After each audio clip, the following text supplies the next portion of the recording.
Nous allons voir comment faire pour déplacer un objet dans Advance. Alors, si je prends par exemple la pièce qui est ici, une échantillole en tôle pliée, je veux déplacer cette échantillole, ok, pour venir la positionner correctement selon mon souhait sur cette coiffe qui est ici. Alors, vous voyez, pour faciliter déjà l'affichage à l'écran, je ne vais afficher que les éléments qui m'intéressent. Donc je vais sélectionner mes deux éléments que je veux uniquement afficher pour travailler dessus. Donc je les ai sélectionnés, je viens ici sur Vue rapide et je clique sur Montrer seulement les objets sélectionnés. Voilà. Je vais travailler avec ces deux pièces-là à l'écran, donc ça me permet d'alléger aussi l'affichage pour que ce soit plus compréhensible. Donc vous voyez ici, donc mon échantillol n'est pas posé contre ma coiffe, donc j'ai ici un petit décalage vertical suivant l'axe Y, dont je vais dans un petit instant déterminer, mesurer le décalage pour pouvoir redescendre mon échantillol sur ma pièce. Et ensuite, je veux aussi que mon échantillol soit correctement centré ici, donc je veux que le milieu ici de l'échantillol, donc l'axe de symétrie, soit confondu avec l'axe de symétrie de ma coiffe. Donc on va mesurer le décalage ici nécessaire pour réajuster, suivant l'axe des Z, l'échantillol par rapport à la coiffe. Donc première chose à faire, c'est de mesurer les décalages, les valeurs de déplacement que l'on va devoir ensuite renseigner à Advance pour qu'il puisse nous déplacer correctement la pièce.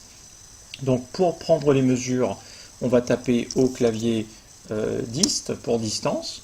Donc je veux mesurer la distance entre ce point-là et par exemple celui-là. Et c'est la distance verticale, donc suivant l'axe Y, qui m'intéresse. Donc ici, on a pu voir que la distance était de 4,7 mm. Je vais faire de même pour avoir le décalage horizontal entre le milieu ici de l'échantillol et le milieu ici de la coiffe. Donc je vais recliquer sur Dist pour distance. Cette fois-ci, je souhaite m'accrocher sur le milieu de mon échantillol. Donc je vais avec mon clavier appuyer sur la touche majuscule. Je reste appuyé sur la touche majuscule. Je clique sur le bouton droit de ma souris et je sélectionne milieu. Donc je vais m'accrocher, donc le petit triangle m'indique que je suis au milieu ici de mon segment.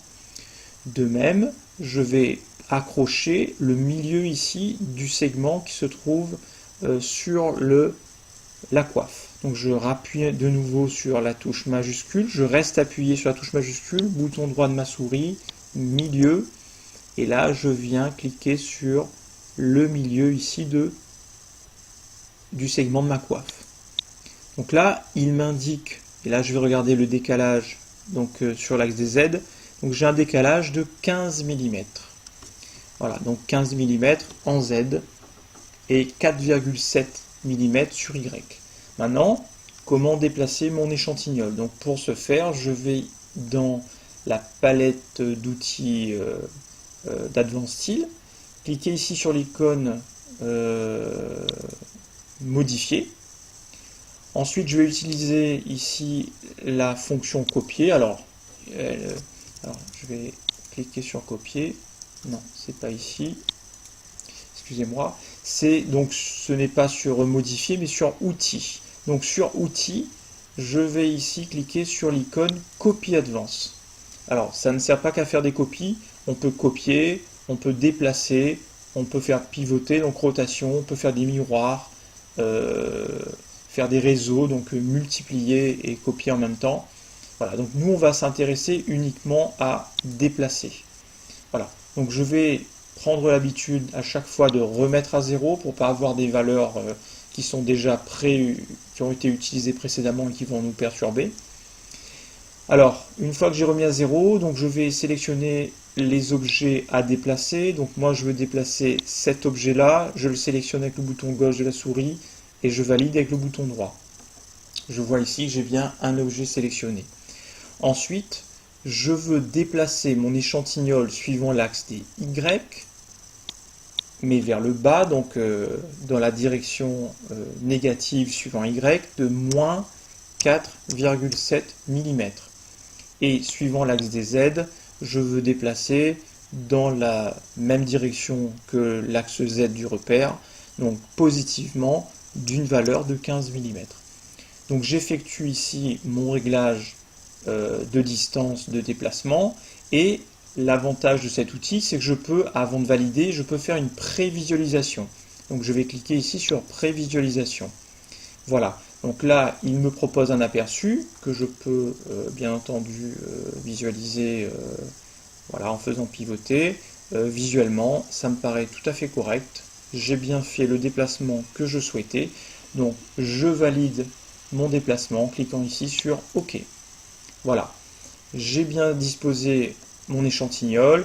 Je veux réafficher l'ensemble de mes éléments de ma structure. Donc dans la palette d'outils Advanced Style, je vais sur Vue rapide et je clique ici sur Tout visible. Voilà, et mon échantillon est correctement positionné.